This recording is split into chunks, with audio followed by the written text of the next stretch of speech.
Olá para você que nos acompanha através do nosso canal no YouTube e também pelas nossas plataformas de áudio. Seja muito bem-vindo.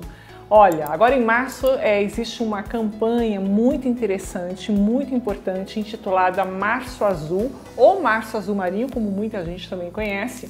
E essa campanha também é promovida pela SOBED, a Sociedade Brasileira de Endoscopia Digestiva. E a SOBED Paraná também está encabeçando essa campanha e hoje eu converso com o vice-presidente da SOBED Paraná, que é o Dr. Carlos Alberto de Carvalho. Tudo bem, doutor? Seja bem-vindo. Tudo bem, Soraya. Obrigado.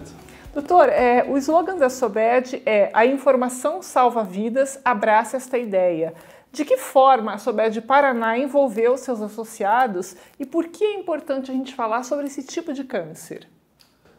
Acho que o principal aí, em relação à informação, é porque muita gente não tem essa consciência da prevenção do câncer de intestino, que é uma coisa comum, né? As pessoas que têm acesso à informação.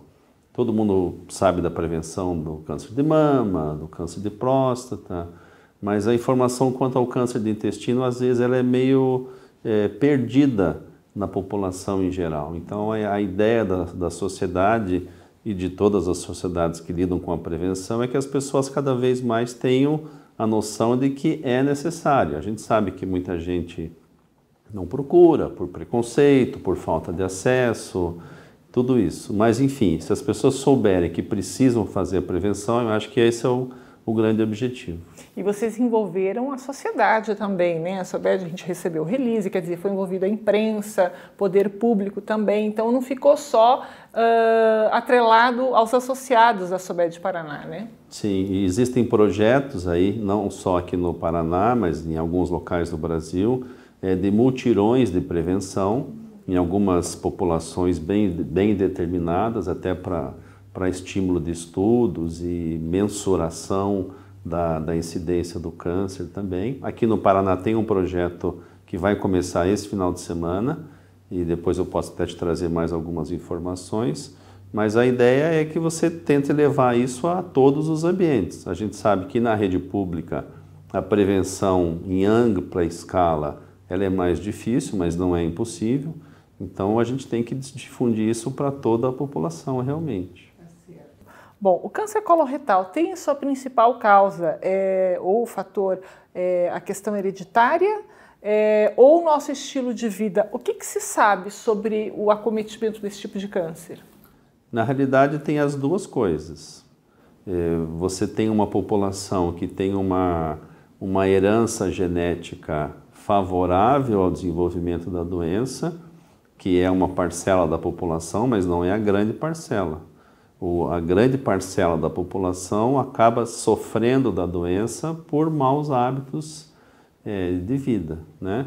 Erros alimentares, álcool, cigarro, obesidade, enfim, vários fatores de risco que propiciam, né? Mas as doenças de forma genética também podem colaborar com o desenvolvimento da doença. Dr. Carlos, a gente sabe que se trata de um câncer silencioso em seu estágio inicial, mas quando a gente fala em sintomas, em sinais, o que está principalmente associado a ele? Os sinais principais são alterações do ritmo do intestino, sangramento e alguma dor abdominal nova que a pessoa não tinha, uma cólica, uma coisa mais sutil. Mas isso tudo a gente está falando normalmente quando a doença já é num certo grau avançado, né? Esses sintomas que eu estou te falando, são raros eles aparecerem numa doença muito precoce. Então, quando tem sintoma importante, a doença já está num estadio já um pouco preocupante. O senhor falou aí no estágio inicial, e aí a gente pensa na questão do exame, no diagnóstico precoce, né? A estimativa que tem hoje, que INCA, que grandes instituições ligadas ao estudo e pesquisa desse tipo de câncer acaba disseminando, é que haverá 41 mil novos casos por ano no país. Como que deve ser a prevenção e tratamento do câncer coloretal? A gente sabe que existem exames hoje muito precisos, né? E que interferem, inclusive, na retirada daquilo que pode se tornar um câncer. Queria que o senhor falasse um pouquinho a respeito disso. O método principal de prevenção é a colonoscopia, né? Tem se tentado outros métodos não invasivos, por exemplo, a colonoscopia virtual, através de tomografia, mas isso não conseguiu ter o mesmo nível de abrangência como a colonoscopia. Certo. E a colonoscopia bem feita, num paciente bem preparado, por profissionais que entendem bem do assunto, com aparelhos compatíveis de qualidade, você hoje consegue fazer a prevenção de forma adequada, né? As pessoas reclamam bastante do preparo da colonoscopia, que o paciente tem que tomar os laxativos, né? Começa a dieta um dia antes, mas se você imaginar que você vai fazer um exame preventivo como esse a cada 5 anos, eu não acho que é um sofrimento assim tão complicado, né?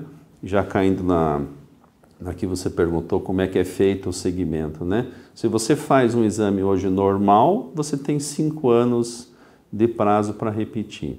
Se você faz um exame que tem uma alteração, a mais comum delas, os pólipos, que são precursores do câncer do intestino, você puxa para 3 anos.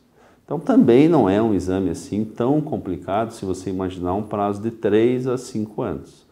Me parece uma coisa mais factível. Sem dúvida, né? E eu acho que é o único tipo de câncer que pode ser prevenido de fato, né, através desse exame. Porque você pega, o objetivo do exame não é pegar um câncer, né? É pegar as lesões iniciais que daqui a X tempo poderiam ter se transformado no câncer. E quando você pega isso dessa forma, em 99% das vezes você vai tratar durante o próprio exame. Ou seja, você consegue diminuir muito esse risco.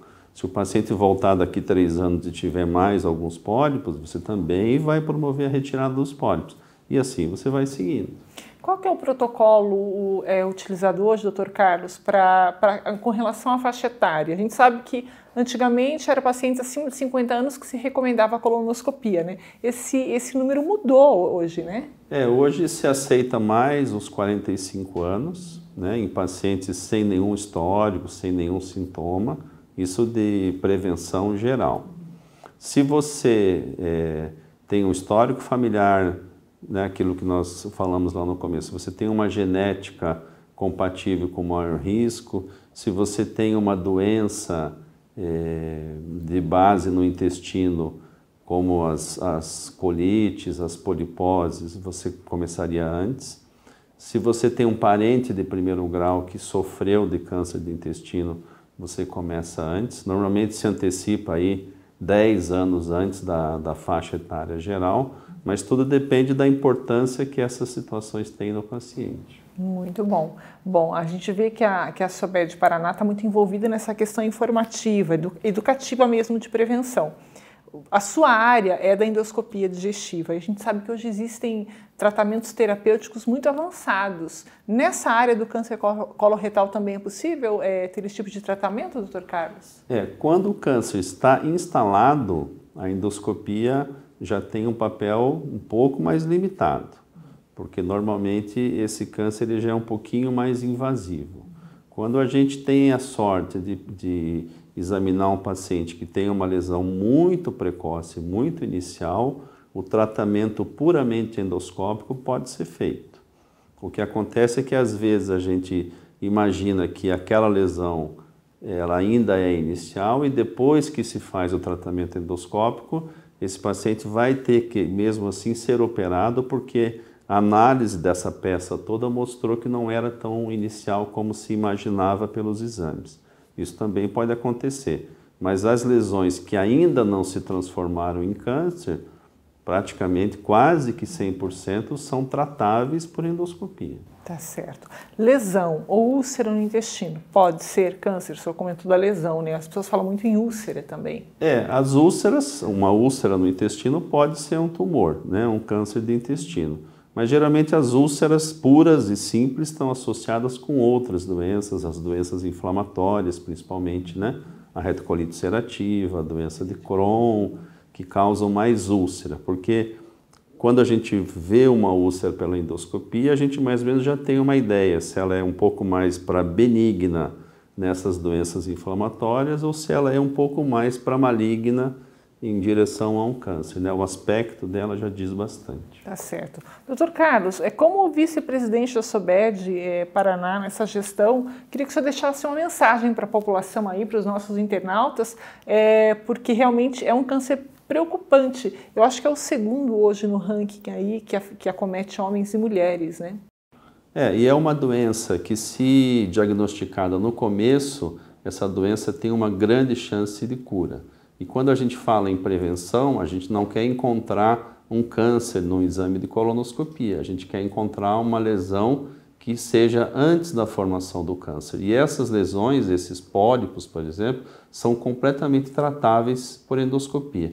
Então, se você se encaixa na faixa etária acima dos 45 anos acima, ou se você tem algum sintoma intestinal, como nós falamos, procure o seu médico, tente agendar uma consulta, procure tentar fazer um exame para que você fique bem protegido em relação a essa situação. Muito bem, doutor Carlos. E olha, se vocês virem alguns prédios aí, algumas fachadas de instituições de saúde iluminadas de azul nesse mês de março aqui em Cascavel, em outros locais do país, você já sabe que é a campanha de prevenção e conscientização do câncer coloretal, né, que o Dr. Carlos está falando aqui pra gente.